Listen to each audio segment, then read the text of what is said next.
Bonjour à vous, chers auditeurs, et bienvenue à Question d'actualité, comme à chaque midi, sur les ondes de Radio VM. Ici Philippe Labrec au micro et très heureux de vous retrouver en ce mardi 29 juillet. Alors qu'on nous avertissait des dangers d'une planète surpeuplée par les humains depuis longtemps, c'est plutôt la dépopulation qui gâte l'humanité aujourd'hui alors que les taux de fécondité chutent rapidement partout dans le monde. Pour vous donner quelques chiffres, plusieurs pays de l'Europe de l'Est pourraient voir leur population décliner de moitié d'ici la fin du siècle. Idem pour la Chine qui pourrait passer de 1,4 milliard d'habitants à environ 800 millions d'ici la fin du siècle. Corée du Sud, Italie, Espagne, Grèce et j'en passe sont dans la même situation. Le Québec, pour sa part, avec une moyenne actuellement de 1,33 enfants par femme, est déjà entré dans une période de déclin démographique naturel, ce qui veut dire que le nombre de décès annuellement est supérieur au nombre de naissances. On exclut l'immigration dans cette équation démographique. En somme, devons-nous nous réjouir de ce phénomène de dépopulation mondiale ou, au contraire, celui-ci cache-t-il un nihilisme profond? Pour en discuter, nous recevons l'essayiste et enseignant à la TELUC, David Santarossa. Monsieur Santarossa, bonjour. Bonjour. La question est complexe, mais avant d'entrer dans la question que je viens de mentionner, quels sont les facteurs de la dénatalité? Pourquoi est-ce qu'on a moins d'enfants, grosso modo? Ouais, c'est une question c'est le moins qu'on puisse dire complexe, hein. On peut bien s'imaginer qu'au Québec, il y a on le sait depuis quoi, une soixantaine d'années, il y a une diminution de la religion, de l'importance de la religion, et on se dit, à une certaine époque, justement, on faisait plus d'enfants en raison du religieux. Bon, ça explique sans doute en partie la dénatalité, mais en même temps, c'est pas satisfaisant.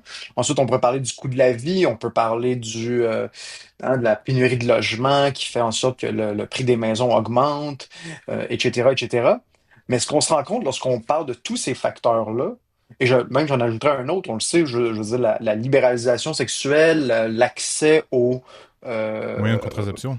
aux moyens de contraception, exactement, que sur la pilule ou autre, ben ça l'a mené à moins d'enfants. Après ça, évidemment, on peut être très heureux du contrôle de la sexualité des femmes, que les femmes peuvent contrôler leur sexualité. Ça me semble assez important, mais il y a quand même un facteur qui me semble assez évident que ça mène à la dénatalité.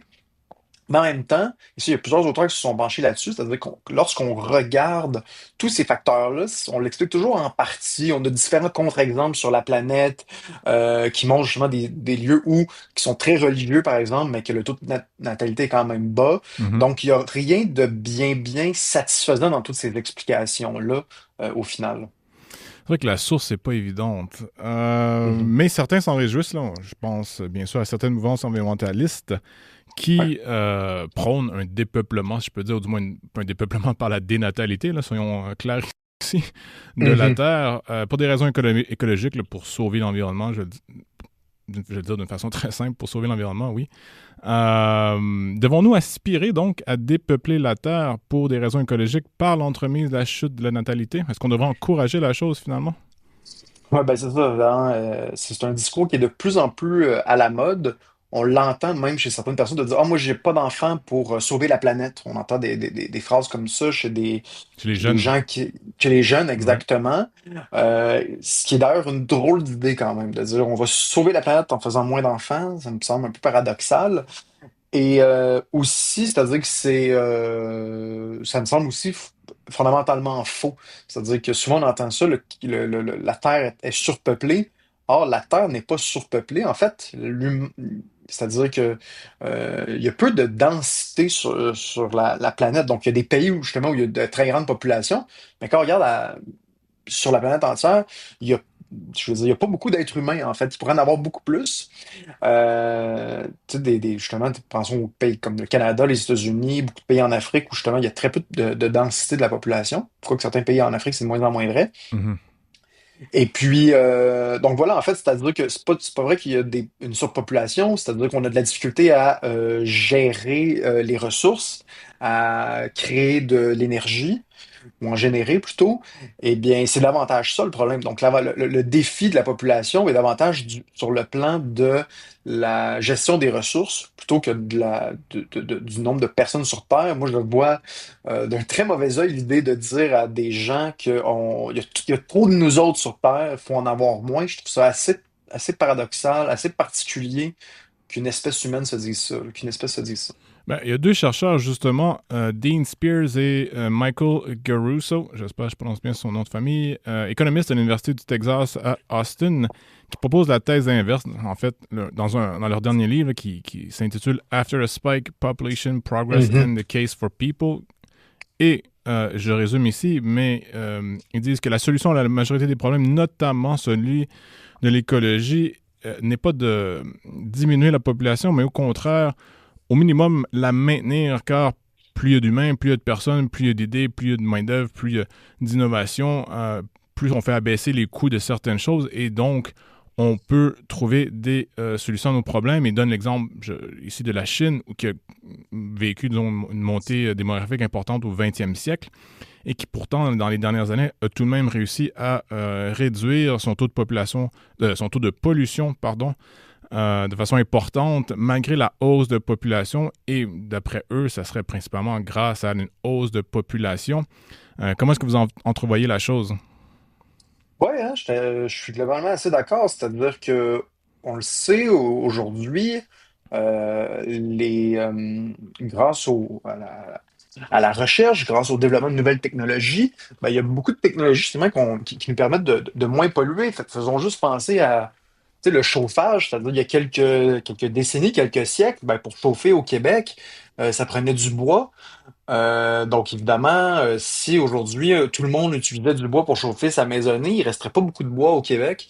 Or aujourd'hui, Et c'est très justement, polluant. et c'est très polluant, exactement. Or aujourd'hui, on, euh, on chauffe principalement avec de l'électricité, n'est-ce pas?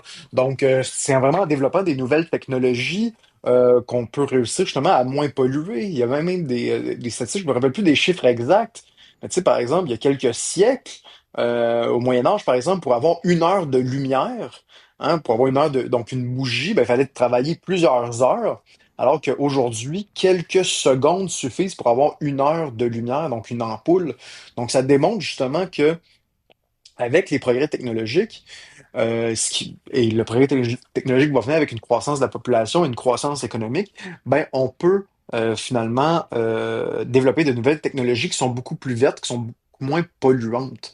Donc, je pense que c'est une avenue qui est prometteuse. En fait, on la voit au jour le jour. Après ça, est-ce que tous les problèmes sont réglés? Pas nécessairement, mais ça me semble un élément quand même assez important pour la question environnementale, là.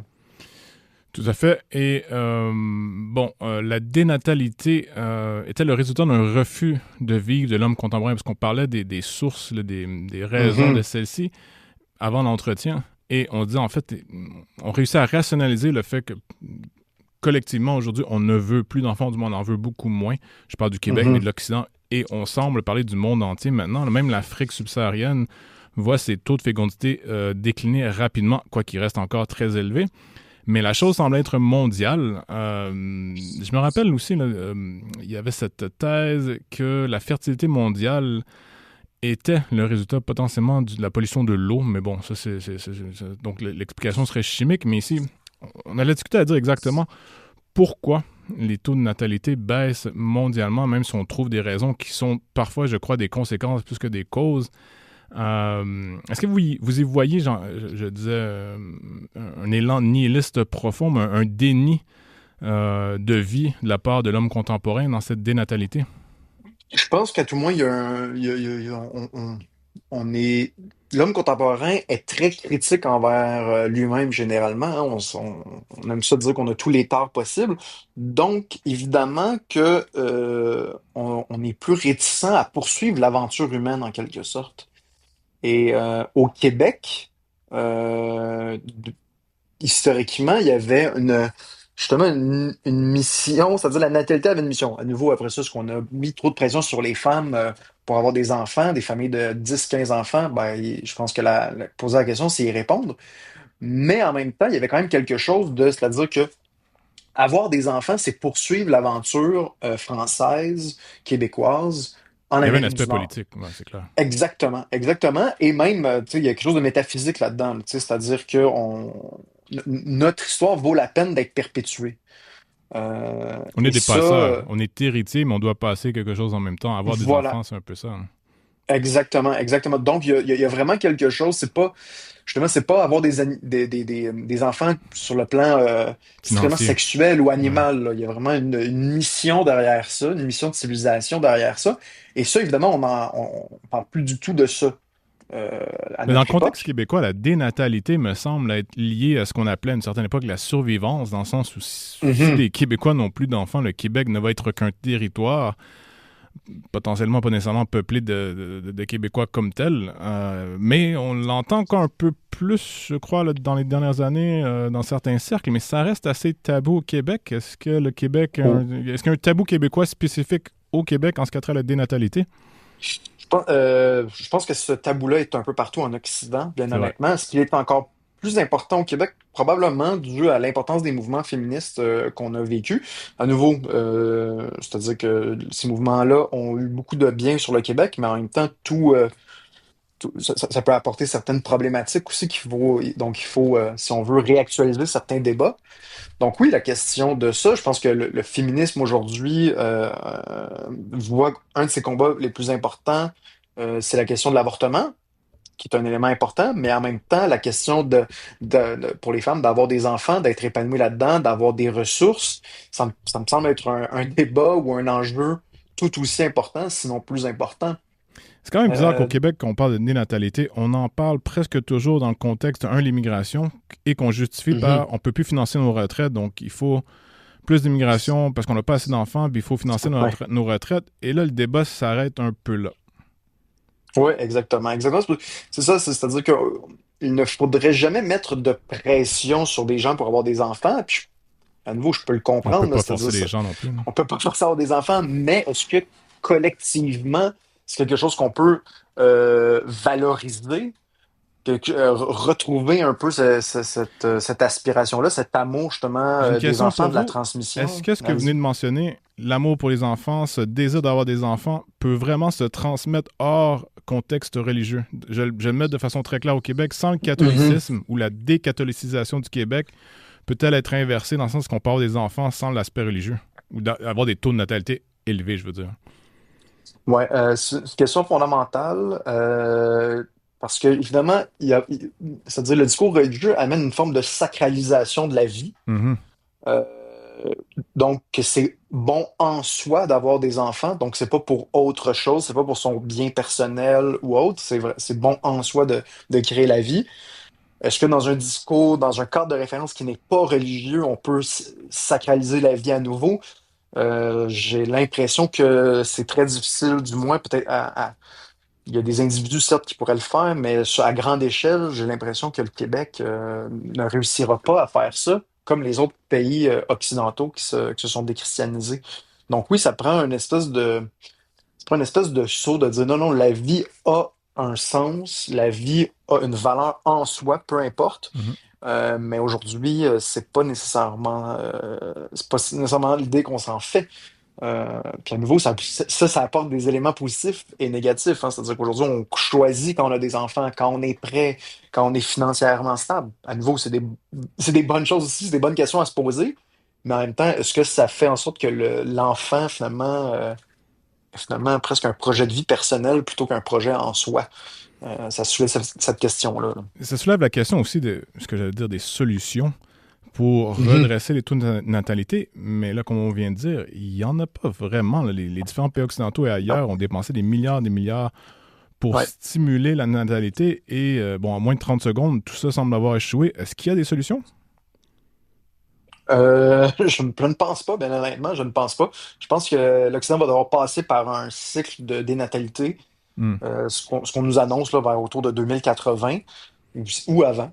Et puis, il va falloir se poser des questions parce que c'est pas tenable à long terme, hein, des taux de fécondité comme au Québec de 1,30, 1,35, c'est pas tenable à long terme et à l'échelle planétaire non plus. Donc, tôt ou tard, il va falloir se poser cette question-là et plus on retarde la question, pire ce sera, je pense. Tout à fait. David Santorosa, essayiste et enseignant à la TELUC, merci. Merci à vous. À tous ceux qui nous écoutent, merci également. Demain, à la même heure, on reçoit Amanda Faki pour discuter de la controverse autour de la publicité d'American Eagle aux États-Unis. À la technique, Lysandre Duplet. À l'animation, moi-même, Philippe Labrec. Et on vous invite à rester sur les ondes de Radio VM.